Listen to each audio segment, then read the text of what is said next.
ಸ್ನೇಹಿತರೆ, ಒಮ್ಮೆ ಊಹಿಸಿಕೊಳ್ಳಿ, ಒಂದು ಸ್ಥಳವಿದೆ. ಅಲ್ಲಿ ಕೇವಲ ಒಂದು ಕಾಲದಲ್ಲಿ ಮಾತ್ರ ರಸ್ತೆಗಳು ತೆರೆದುಕೊಳ್ಳುತ್ತವೆ. ಗಾಳಿಯಲ್ಲಿ ಹಿಮದ ಮಾರಕ ಶೀತಲ ಮಾತ್ರವಿದೆ ಮತ್ತು ಪರ್ವತಗಳು ಅಷ್ಟು ಮೃದುವಾಗಿವೆ, ಒಂದು ಕ್ಷಣದಲ್ಲಿ ಮಾರ್ಗವೇ ಸಂಪೂರ್ಣವಾಗಿ ಅದೃಶ್ಯವಾಗುವ ಸಾಧ್ಯತೆಯಿದೆ. ನಾವು ಮಾತನಾಡುತ್ತಿರುವುದು ವಿಶಾಲ ಹಿಮಾಲಯಗಳ ಬಗ್ಗೆ.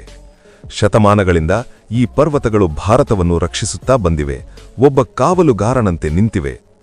ಆದರೆ ಕಳೆದ ಕೆಲವು ದಶಕಗಳಿಂದ ನಮ್ಮ ನೆರೆ ದೇಶ ಚೀನಾ ಈ ಹಿಮಾಲಯಗಳ ನೆರಳಿನಲ್ಲಿ ಮರೆಯಾಗಿ ನಮ್ಮನ್ನು ಭಯಪಡಿಸುತ್ತಾ ಬಂದಿದೆ. ಭಾರತ ಈ ಕಠಿಣ ಪರ್ವತಗಳಲ್ಲಿ ಎಂದೂ ದೊಡ್ಡ ಮಟ್ಟದಲ್ಲಿ ಏನನ್ನೂ ಮಾಡಿಲ್ಲ ಎಂದು ಭಾವಿಸಿತು ಮತ್ತು ಭಾರತೀಯ ಸೇನೆ ಚೀನಾ ಗಡಿಯವರೆಗೆ ಸಮಯಕ್ಕೆ ಸರಿಯಾಗಿ ತಲುಪಲಾರದು ಎಂದು ನಂಬಿತು. ಆದರೆ ಸ್ನೇಹಿತರೆ, ಈಗ ಸಮಯ ಸಂಪೂರ್ಣವಾಗಿ ಬದಲಾಗಿದೆ. ಭಾರತ ಒಂದು ದೊಡ್ಡ ಮಿಷನ್ ಅನ್ನು ಪ್ರಾರಂಭಿಸಿದೆ. ಇದರಿಂದ ಬೀಜಿಂಗ್ನಲ್ಲಿ ಕುಳಿತಿರುವ ಚೀನಾ ಜನರಲ್ಗಳು ನಿದ್ರೆಯಿಲ್ಲದೆ ತಿರುಗಾಡುತ್ತಿದ್ದಾರೆ. 2028 ವರ್ಷದ ಹೊತ್ತಿಗೆ ಹಿಮಾಲಯಗಳ ರೂಪ ಸಂಪೂರ್ಣವಾಗಿ ಬದಲಾಗಲಿದೆ. ಭಾರತ ಯಾವುದೇ ಶಬ್ದವಿಲ್ಲದೆ ನಿಶ್ಶಬ್ದವಾಗಿ ಇಂಜಿನಿಯರಿಂಗ್ನಲ್ಲಿ ಒಂದು ಅದ್ಭುತವನ್ನು ಸಾಧಿಸಿದೆ. ವಿಶ್ವದ ದೊಡ್ಡ ದೇಶಗಳು ಕೂಡ ಇಂತಹದನ್ನು ಊಹಿಸಲಾರವು. ಹಿಂದೆ ತಿಂಗಳುಗಳ ಕಾಲ ಹಿಡಿಯುತ್ತಿದ್ದ ದೂರವನ್ನು ಈಗ ನಮ್ಮ ಸೇನೆ ಮತ್ತು ಟ್ಯಾಂಕ್ಗಳು ಕೇವಲ ಕೆಲವು ಗಂಟೆಗಳಲ್ಲಿ ತಲುಪುತ್ತವೆ. ಇದು ಕೇವಲ ಒಂದು ರಸ್ತೆ ಅಥವಾ ಸುರಂಗ ಮಾತ್ರವಲ್ಲ, ಇದು ಚೀನಾದ ಪ್ರತಿ ಯೋಜನೆಗೂ ಭಾರತದಿಂದ ಬರುವ ಗಟ್ಟಿ ಉತ್ತರ. ಅಂತಿಮವಾಗಿ ಭಾರತ ಏನು ನಿರ್ಮಿಸಿದೆ, ಅದು ಚೀನಾ ಮತ್ತು ಪಾಕಿಸ್ತಾನಕ್ಕೆ ಮರಣಕ್ಕೆ ಸಮಾನವಾಗಿ ಹೇಗೆ ಆಗುತ್ತದೆ ಮತ್ತು ಈ ಪ್ರಾಜೆಕ್ಟ್ ನಮ್ಮ ಸೇನೆಯನ್ನು ಅಜೇಯವಾಗಿ ಹೇಗೆ ಮಾಡುತ್ತದೆ? ಬನ್ನಿ ನಾವು ತಿಳಿದುಕೊಳ್ಳೋಣ.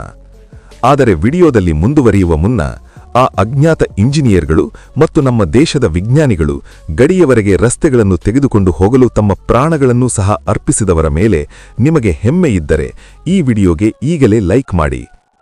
ಏನೂ ಹಿಂಜರಿಯಬೇಡಿ ಮತ್ತು ಕಮೆಂಟ್ ಬಾಕ್ಸ್ನಲ್ಲಿ ಪೂರ್ಣ ಉತ್ಸಾಹದೊಂದಿಗೆ ಜೈ ಹಿಂದ್ ಎಂದು ಬರೆಯಿರಿ.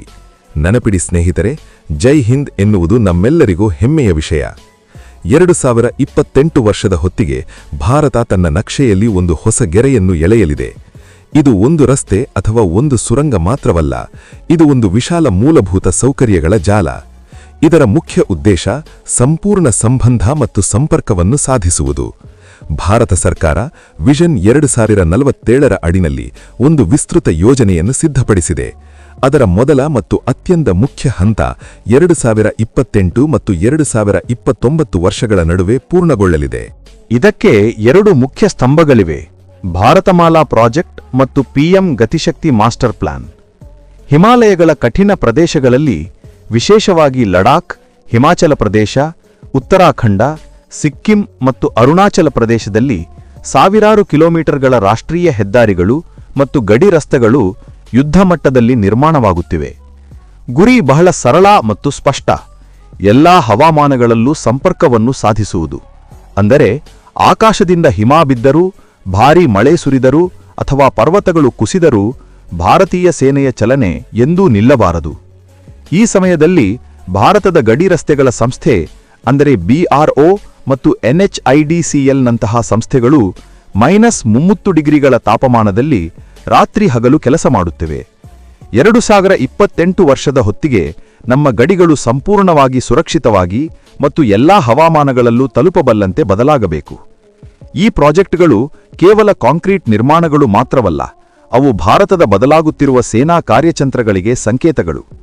ಅದಕ್ಕಾಗಿ ಮೊದಲು ನಾವು ಮಾತನಾಡೋಣ ವಿಶ್ವದಾದ್ಯಂತ ಸಂಚಲನ ಸೃಷ್ಟಿಸಿದ ಮತ್ತು ಚೀನಾವನ್ನು ಅತೀವವಾಗಿ ಭಯಪಡಿಸಿದ ಆ ಪ್ರಾಜೆಕ್ಟ್ ಬಗ್ಗೆ. ಅದೇ ಜೋಜಿಲಾ ಸುರಂಗ. ಒಂದು ವೇಳೆ ನೀವು ಎಂದಾದರೂ ಶ್ರೀನಗರದಿಂದ ಲೇಹ್ಗೆ ಹೋಗಿದ್ದರೆ, ಜೋಜಿಲಾ ಹೃದಯದಲ್ಲಿನ ಭಯಾನಕ ಸತ್ಯ ನಿಮಗೆ ಗೊತ್ತು. ಇದು ವಿಶ್ವದ ಅತ್ಯಂತ ಅಪಾಯಕಾರಿ ಮಾರ್ಗಗಳಲ್ಲಿ ಒಂದು. ಚಳಿಗಾಲದಲ್ಲಿ ಭಾರೀ ಹಿಮಪಾತ, ಭಯಾನಕ ಹಿಮಸ್ಖಲನಗಳು ಮತ್ತು ಭೂಕಂಪಗಳ ಕಾರಣ ಲಡಾಖ್ ದೇಶದ ಉಳಿದ ಭಾಗಗಳಿಂದ 6 ತಿಂಗಳ ಕಾಲ ಸಂಪೂರ್ಣವಾಗಿ ಬೇರ್ಪಟ್ಟುಕೊಂಡಿರುತ್ತದೆ. ನಮ್ಮ ಸೇನೆಗೆ 6 ತಿಂಗಳ ಆಹಾರ, ಡೀಸೆಲ್ ಮತ್ತು ಆಯುಧಗಳನ್ನು ಬೇಸಿಗೆ ಕಾಲದಲ್ಲೇ ಸ್ಟಾಕ್ ಮಾಡಬೇಕಾಗುತ್ತದೆ. ಇದರಿಂದ ಸಾವಿರಾರು ಕೋಟಿ ರೂಪಾಯಿಗಳ ಖರ್ಚು ಮತ್ತು ಲಾಜಿಸ್ಟಿಕ್ಸ್ ಸಮಸ್ಯೆಗಳು ಭಾರೀಯಾಗಿರುತ್ತವೆ. ಚೀನಾ ಈ ದೌರ್ಬಲ್ಯವನ್ನೇ ಬಳಸಿಕೊಳ್ಳುತ್ತಿತ್ತು. ಆದರೆ 2028 ಪ್ರಾಜೆಕ್ಟ್ ಅಡಿಯಲ್ಲಿ ಜೋಜಿಲಾ ಸುರಂಗ ಎಲ್ಲವನ್ನೂ ಬದಲಾಯಿಸುತ್ತದೆ. ಇದು ಏಷ್ಯಾದಲ್ಲೇ ಅತಿದೊಡ್ಡ 2 ದಿಕ್ಕುಗಳ ಸುರಂಗ. ಇದರ ಉದ್ದ 14.2 ಕಿಲೋಮೀಟರ್ಗಳು. ಇದು ಸಮುದ್ರ ಮಟ್ಟದಿಂದ 11,588 ಅಡಿಗಳ ಎತ್ತರದಲ್ಲಿ ನಿರ್ಮಾಣವಾಗುತ್ತಿದೆ. ಇದು ಇಂಜಿನಿಯರಿಂಗ್ನಲ್ಲಿ ಒಂದು ಅದ್ಭುತ. ಇದರ ಕಾರ್ಯತಂತ್ರದ ಮಹತ್ವವನ್ನು ಆಳವಾಗಿ ಅರ್ಥಮಾಡಿಕೊಳ್ಳಿ. ಹಿಂದೆ ಝೋಜಿಲಾ ಹಾದಿಯನ್ನು ದಾಟಲು 3 ರಿಂದ 4 ಗಂಟೆಗಳು ಬೇಕಾಗುತ್ತಿದ್ದವು ಮತ್ತು ಪ್ರಾಣಗಳು ಯಾವಾಗಲೂ ಅಪಾಯದಲ್ಲಿರುತ್ತಿದ್ದವು. ಸುರಂಗ ಪೂರ್ಣಗೊಂಡ ನಂತರ ಆ ದೂರ ಕೇವಲ 15 ನಿಮಿಷಗಳಲ್ಲಿ ಮುಗಿಯುತ್ತದೆ. ಇದರ ಅರ್ಥವೇನೆಂದರೆ ಭಾರತೀಯ ಸೇನೆಯ T-90 ಟ್ಯಾಂಕ್ಗಳು, ಭೀಷ್ಮ ಟ್ಯಾಂಕ್ಗಳು, K9 ವಜ್ರ ಫಿರಂಗಿಗಳು ಮತ್ತು ಬ್ರಹ್ಮೋಸ್ ಮಿಸೈಲ್ಗಳು ಈಗ ವರ್ಷದ 12 ತಿಂಗಳು 24 ಗಂಟೆಗಳು ಲಡಾಖ್ಗೆ ತಲುಪಬಲ್ಲವು. ಚೀನಾ ಈಗ ಚಳಿಗಾಲದಲ್ಲಿ ಭಾರತ ದುರ್ಬಲಗೊಳ್ಳುತ್ತದೆ ಅಥವಾ ಸರಬರಾಜುಗಳಲ್ಲಿ ಕೊರತೆ ಬರುತ್ತದೆ ಎಂದು ಯೋಚಿಸಲಾರದು.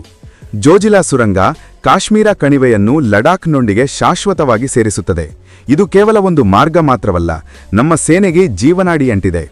ಆದರೆ ಭಾರತದ ಕಾರ್ಯತಂತ್ರ ಇಲ್ಲಿಗೆ ನಿಲ್ಲುವುದಿಲ್ಲ. ಜೋಜಿಲಾ ಸುರಂಗದ ಹೊರತಾಗಿ ಮತ್ತೊಂದು ರಹಸ್ಯಮಯ ಮಾರ್ಗವನ್ನು ಸಿದ್ಧಪಡಿಸುತ್ತಿದೆ. ಇದು ಕಾರ್ಯತಂತ್ರದಲ್ಲಿ ಜೋಜಿಲಾದಷ್ಟೇ ಅಥವಾ ಅದಕ್ಕಿಂತ ಹೆಚ್ಚು ಮುಖ್ಯವಾಗಬಹುದು. ಅದೇ ನಿಮು ಪದುಮ್ ದರ್ಚಾ ರಸ್ತೆ ಮತ್ತು ಅದರ ಮೇಲೆ ನಿರ್ಮಾಣವಾಗುತ್ತಿರುವ ವಿಶ್ವದಲ್ಲೇ ಅತ್ಯಧಿಕ ಎತ್ತರದ ಶಿಂಕುಲಾ ಸುರಂಗ. ಹೆಚ್ಚಿನವರಿಗೆ ಗೊತ್ತಿಲ್ಲ, ಜೋಜಿಲಾ ಮಾರ್ಗ ಪಾಕಿಸ್ತಾನ ಗಡಿಗೆ ಬಹಳ ಹತ್ತಿರದಲ್ಲಿದೆ. ಯುದ್ಧ ಸಮಯದಲ್ಲಿ ಶತ್ರುವಿನ ಗುಂಡುಗಳು ಫಿರಂಗಿ ದಾಳಿಗೆ ಗುರಿಯಾಗುತ್ತದೆ. ಆದರೆ ಭಾರತ ಮನಾಲಿ ಲೇಹ್ಗೆ 3ನೇ ಮಾರ್ಗವನ್ನು ತೆರೆದಿದೆ, ನಿಮು ಪದುಮ್ ದರ್ಚಾ ರಸ್ತೆ. ಇದು ಪರ್ವತಗಳ ನಡುವೆ ಶತ್ರುವಿನ ದೃಷ್ಟಿ ಮತ್ತು ಫಿರಂಗಿ ರೇಂಜ್ನ ಹೊರಗೆ ಇದೆ. ಈ ಮಾರ್ಗದ ಮೇಲೆ 16,000 ಅಡಿಗಳ ಎತ್ತರದಲ್ಲಿ ಶಿಂಕುಲಾ ಸುರಂಗ ನಿರ್ಮಾಣವಾಗುತ್ತದೆ. 2028ರ ಹೊತ್ತಿಗೆ ಪೂರ್ಣಗೊಂಡರೆ ಇದು ವಿಶ್ವದಲ್ಲೇ ಅತ್ಯಧಿಕ ಎತ್ತರದ ಸುರಂಗವಾಗುತ್ತದೆ. ಚೀನಾದ ದಾಖಲೆಯನ್ನು ಮೀರಿಸುತ್ತದೆ. ಇದರ ಮುಖ್ಯ ಪ್ರಯೋಜನ, ಜೋಜಿಲಾ ಗುರಿಯಾದರೂ ಸೇನೆಗೆ ಸುರಕ್ಷಿತ ಬ್ಯಾಕಪ್ ಮಾರ್ಗವಿರುತ್ತದೆ. ಸರಬರಾಜುಗಳು, ಸೈನಿಕರು ಅಡ್ಡಿಯಿಲ್ಲದೆ ಲಡಾಖ್ಗೆ ತಲುಪಬಲ್ಲರು. ಇದು ಡಬಲ್ ದಾಳಿಯ ಸಿದ್ಧತೆ ಚೀನಾ ಕಾರ್ಯತಂತ್ರಕಾರರನ್ನು ತೀವ್ರವಾಗಿ ಯೋಚಿಸುವಂತೆ ಮಾಡುತ್ತಿದೆ. ದೃಷ್ಟಿ ಲಡಾಖ್ ಮೇಲೆ ಮಾತ್ರವಲ್ಲ, ಪೂರ್ವ ಫ್ರಂಟ್ ಅರುಣಾಚಲ್ ಫ್ರಾಂಟಿಯರ್ ಕಡೆ ಇದೆ. ಸೇಲಾ ಸುರಂಗ ಈಗಾಗಲೇ ಪೂರ್ಣಗೊಂಡಿದೆ. ಅರುಣಾಚಲ್ ಫ್ರಾಂಟಿಯರ್ ಹೈವೇಯಲ್ಲಿ ವೇಗವಾಗಿ ಕೆಲಸಗಳು ನಡೆಯುತ್ತಿವೆ.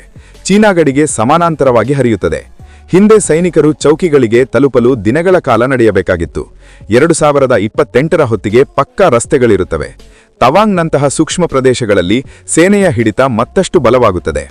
ಸ್ವಾತಂತ್ರ್ಯದ ನಂತರ ದಶಕಗಳ ಕಾಲ ಒಂದು ಭಯ ಇತ್ತು, ಗಡಿಗಳಲ್ಲಿ ರಸ್ತೆಗಳನ್ನು ನಿರ್ಮಿಸಿದರೆ ಶತ್ರು ಒಳಗೆ ಬರುತ್ತಾನೆ ಎಂದು. ಅದು ರಕ್ಷಣಾತ್ಮಕ ಯೋಚನೆ. ಆದರೆ ಈಗಿನ ಭಾರತ ಆತ್ಮವಿಶ್ವಾಸದೊಂದಿಗೆ ಆಕ್ರಮಣಾತ್ಮಕವಾಗಿ ಮುಂದುವರಿಯುತ್ತಿದೆ.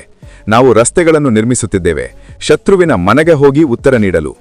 11,000 ಅಡಿಗಳ ಎತ್ತರದಲ್ಲಿ ಮೈನಸ್ ತಾಪಮಾನಗಳಲ್ಲಿ ದೊಡ್ಡ ಯಂತ್ರಗಳನ್ನು ನಡೆಸುವ ನಮ್ಮ ಇಂಜಿನಿಯರ್ಗಳು, ಕಾರ್ಮಿಕರನ್ನು ನೋಡಿದರೆ ಹೃದಯ ಹೆಮ್ಮೆಯಿಂದ ತುಂಬಿ ಹೋಗುತ್ತದೆ.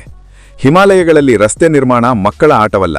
ಪರ್ವತಗಳು ಹೊಸವು, ಮೃದುವು, ಮಣ್ಣು ಕುಸಿಯುತ್ತದೆ, ಟೆಕ್ಟಾನಿಕ್ ಪ್ಲೇಟ್ಗಳು ಸಕ್ರಿಯವಾಗಿವೆ.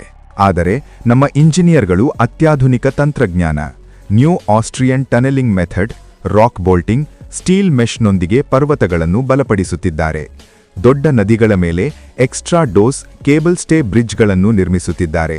ಟ್ಯಾಂಕ್ಗಳು, ಮಿಸೈಲ್ ಕ್ಯಾರಿಯರ್ಗಳ ತೂಕವನ್ನು ಸುಲಭವಾಗಿ ಹೊತ್ತುಕೊಳ್ಳುವಂತೆ. ಸುರಂಗಗಳಲ್ಲಿ ಆಧುನಿಕ ವೆಂಟಿಲೇಷನ್, ಬೆಂಕಿ ನಿರ್ವಹಣೆ, ಸಿಸಿಟಿವಿಗಳನ್ನು ಅಳವಡಿಸುತ್ತಿದ್ದಾರೆ. ಬಿಆರ್ಒ ಕರ್ಮಯೋಗಿಗಳು ಪ್ರಾಣಗಳನ್ನು ಪಣಕ್ಕಿಟ್ಟು ಸಮಯಕ್ಕೆ ಸರಿಯಾಗಿ ಪೂರ್ಣಗೊಳಿಸುತ್ತಿದ್ದಾರೆ. ಈ ಪ್ರಾಜೆಕ್ಟ್ಗಳು ಕೇವಲ ಕಾಂಕ್ರೀಟ್ ಕಬ್ಬಿಣವಲ್ಲ, ಭಾರತದ ಕಬ್ಬಿಣದ ಇಚ್ಛೆ, ಸಂಕಲ್ಪಕ್ಕೆ ಸಾಕ್ಷಿಗಳು. ಕಾರ್ಯತಂತ್ರದ ಪ್ರಯೋಜನಗಳೊಂದಿಗೆ ಈ ಪ್ರಾಜೆಕ್ಟ್ಗಳು ಸ್ಥಳೀಯರ ಜೀವನ, ಪ್ರವಾಸೋದ್ಯಮ, ದೇಶದ ಆರ್ಥಿಕತೆಯನ್ನು ಸಂಪೂರ್ಣವಾಗಿ ಬದಲಾಯಿಸುತ್ತಿವೆ. ದೆಹಲಿಯಿಂದ ಲಡಾಖ್ ಅಥವಾ ಮನಾಲಿಯಿಂದ ಲೇಹ್ ಪ್ರಯಾಣ ಸುಲಭವಾದರೆ ಪ್ರವಾಸೋದ್ಯಮ ಎಷ್ಟು ಬೆಳೆಯುತ್ತದೆ ಎಂದು ಊಹಿಸಿಕೊಳ್ಳಿ. ವಿಷನ್ 2047ರ ಅಡಿಯಲ್ಲಿ ಪೂರ್ವ ಭಾರತ ಮತ್ತು ಕಾಶ್ಮೀರವನ್ನು ಪೂರ್ವ ಸ್ವಿಟ್ಜರ್ಲ್ಯಾಂಡ್ ಆಗಿ ಬದಲಾಯಿಸುವ ಯೋಜನೆಯಿದೆ. ಪಿಎಂ ಗತಿಶಕ್ತಿ ಮೂಲಕ ಲಾಜಿಸ್ಟಿಕ್ಸ್ ಖರ್ಚು ಕಡಿಮೆಯಾಗುತ್ತಿದೆ. ಕಾಶ್ಮೀರ ಸೇಬುಗಳು, ಲಡಾಖ್ ಆಪ್ರಿಕಾಟ್ಗಳು, ಹಿಮಾಚಲ ಅಪರೂಪದ ಮೂಲಿಕೆಗಳು ಮುಂಚೆ ರಸ್ತೆಗಳು ಮುಚ್ಚಿ ಹೋಗುವುದರಿಂದ ನಷ್ಟವಾಗುತ್ತಿದ್ದವು, ಈಗ ತಾಜಾವಾಗಿ ದೇಶದಾದ್ಯಂತ ತಲುಪುತ್ತಿವೆ. ಇದು ಸ್ಥಳೀಯರಿಗೆ ನಿಜವಾದ ವರ. ಲಡಾಖ್ ಪಶ್ಮೀನಾ ರೈತನಿಂದ ಅರುಣಾಚಲ ವಿದ್ಯಾರ್ಥಿಯವರೆಗೆ 2028 ಅವರ ಜೀವನವನ್ನು ಬದಲಾಯಿಸುತ್ತದೆ. ಶತಮಾನಗಳಿಂದ ಬೇರ್ಪಟ್ಟ ಪ್ರದೇಶಗಳು ಈಗ ಮುಖ್ಯ ಅಭಿವೃದ್ಧಿ ಪ್ರವಾಹಕ್ಕೆ ಬರುತ್ತಿವೆ.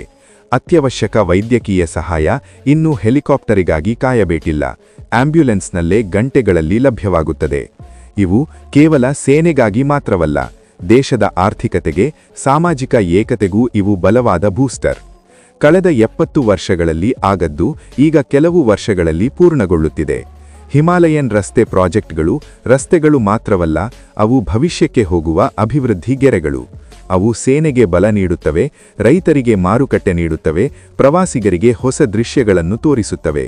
2028ರಲ್ಲಿ ಝೋಜಿಲಾ ಸುರಂಗದ ಮೂಲಕ ಹೋದಾಗ ಅಥವಾ ಶಿಂಕುಲಾ ಎತ್ತರಗಳಲ್ಲಿ ತ್ರಿವರ್ಣ ಧ್ವಜ ಹಾರಿಕೂಯುತ್ತಿರುವಾಗ ಇದರ ಹಿಂದಿರುವ ಕಷ್ಟ, ಹೂಡಿಕೆ, ತ್ಯಾಗಗಳು, ದೃಷ್ಟಿಯನ್ನು ನೆನಪಿಸಿಕೊಳ್ಳಬೇಕು. ಚೀನಾ ಪಾಕಿಸ್ತಾನ್ ಹಿಮಾಲಯಗಳನ್ನು ಭಾರತದ ದೌರ್ಬಲ್ಯವಾಗಿ ನೋಡಿದವು. ಈಗ ಅದೇ ಹಿಮಾಲಯಗಳು ಭಾರತಕ್ಕೆ ಅತ್ಯಂತ ಬಲವಾದ ಕೋಟೆಯಾಗಿ ಬದಲಾಗಿವೆ. ಭಾರತ ವಿಶ್ವಕ್ಕೆ ಸ್ಪಷ್ಟಪಡಿಸಿದೆ, ತನ್ನ ಭೂಗೋಳಕ್ಕೆ ಭಯಪಡುವುದಿಲ್ಲ, ಅದರ ಮೇಲೆ ಆಳ್ವಿಕೆ ನಡೆಸುತ್ತದೆ. ನವಭಾರತ ತನ್ನ ಭದ್ರತೆಗಾಗಿ ಯಾವ ಮಟ್ಟಕ್ಕಾದರೂ ಹೋಗುತ್ತದೆ. ಪರ್ವತವಾಗಲಿ ಶತ್ರುವಾಗಲಿ ಮಾರ್ಗವನ್ನು ತಾನೇ ಸೃಷ್ಟಿಸಿಕೊಳ್ಳುತ್ತದೆ. ಈ ಹಿಮಾಲಯನ್ ಮಿಷನ್ ಭಾರತವನ್ನು ಏಷ್ಯಾ ಮಹಾಶಕ್ತಿಯಾಗಿ ಬದಲಾಯಿಸುತ್ತದೆ ಎಂದು ನೀವು ಭಾವಿಸಿದರೆ ಈ ವಿಡಿಯೋಗೆ ಲೈಕ್ ಮಾಡಿ, ಶೇರ್ ಮಾಡಿ. ಇಂತಹ ಅಪ್ಡೇಟ್ಗಳಿಗಾಗಿ ಚಾನೆಲ್ ಅನ್ನು ಸಬ್ಸ್ಕ್ರೈಬ್ ಮಾಡಿ ಮತ್ತು ಬೆಲ್ ಐಕಾನ್ ಒತ್ತಿ. ಮತ್ತೆ ಭೇಟಿಯಾಗೋಣ ಮತ್ತೊಂದು ಅಪ್ಡೇಟ್ನೊಂದಿಗೆ. ಜೈ ಹಿಂದ್.